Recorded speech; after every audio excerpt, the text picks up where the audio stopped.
Hello guys, in today's video I will be showing you how to enable or disable the notifications on your account on Bigo Live easy and quickly. So first of all, enter the application.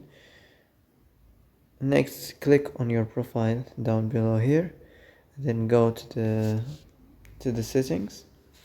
Now as you see here, you will find the notifications, so click on it. So if you want to enable your this notification settings, just click here and click allow notifications, and that's it. That's how to enable the notification settings on your account on Bigo Live easy and quickly.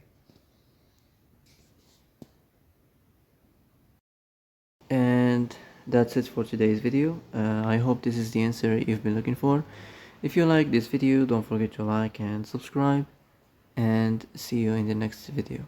Thanks for watching.